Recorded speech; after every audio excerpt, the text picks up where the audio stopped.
At Fox 13, we know many big topics have many perspectives. That's why we're launching a new series of stories we'll call 360. In this first story, we explore the topic of traffic in Utah's canyons, specifically Little Cottonwood Canyon. Here's Fox 13's Todd Tanner. If you look at the Cottonwood Canyons, they're a focal point for Utah. But is a focal point reaching a breaking point? In this 360 story, we'll hear from UDOT. Really, that's what we're looking at, is solutions that will cut down on traffic. Ski resort managers. What we know is the status quo is not sustainable. Whenever the road gets slick, that's when we run into problems. Hikers. You could not find a parking spot. And advocates for wilderness. I know the idea of tolling is certainly controversial. First, let's look at the problem.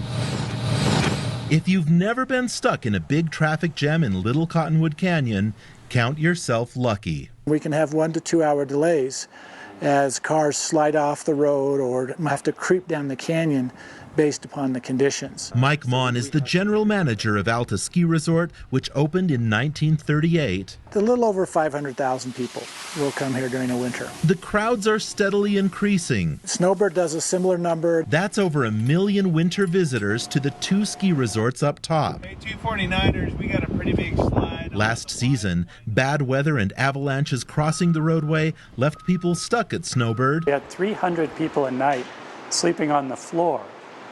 Those are our employees for 2 nights. Summer traffic is also heavy. To remedy these problems, UDOT has put forward 3 possible solutions.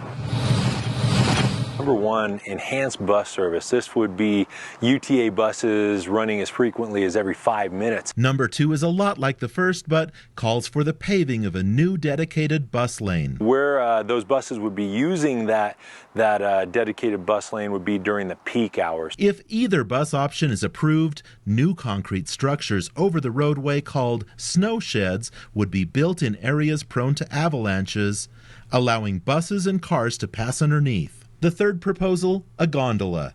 At 8 miles, it would be the world's longest, taking people from the mouth of the canyon to the resorts up top.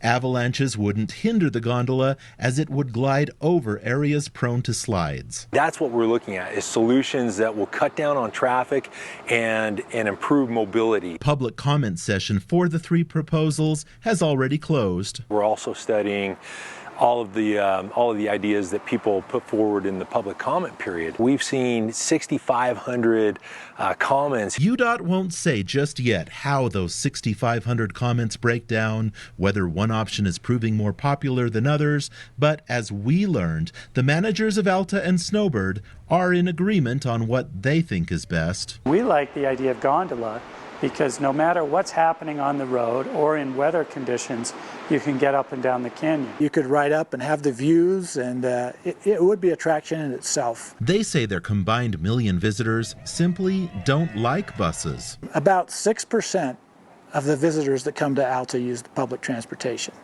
and about 40% of those are employees that ride the bus. We come up the canyon at least once a week, probably. Summer hiker and winter skier Molly O'Neill. I almost always drive because I've got an hour or 2 to ski and I've got to get back to work or get back to my kids, and that's just the most convenient thing for me to do. What would it take to get you on a bus to the resort?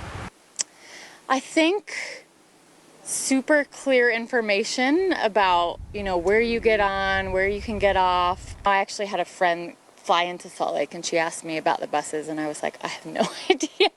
Molly says a bus every 5 minutes would help, but she and her sister Katie Whalage would rather ride a gondola. I think it sounds cool, but I also agree, I think it sounds expensive and time consuming to build. A gondola like this, the Snowbird tram, has been here for 50 years.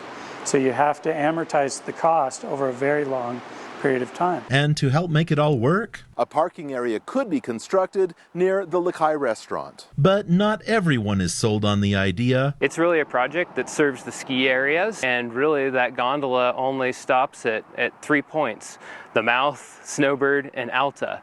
So if you're going anywhere else in the canyon, the gondola really doesn't do anything for you. Carl Fisher of the nonprofit Save Our Canyons. Focusing on Little Cottonwood's doing absolutely nothing for Big Cottonwood, and we think just better busing in all of our canyons could serve multiple uses, multiple trailheads, multiple destinations, and would be more flexible than something that is fixed like a gondola. Fisher wonders whether tolling might be a better option. It's proven to change behaviors. To reduce the number of cars on canyon roads. An occupancy-based toll where if you have 4 or more people in your car, maybe it's free to go up the canyons. But if you have fewer, there's kind of a tiered rate for that toll. Tolling is not one of the proposals put forth by UDOT at this time, but we're also studying all of the ideas that people put forward in the public comment period. A final recommendation from UDOT is expected by the end of the year. Todd Tanner, Fox 13 News, Utah.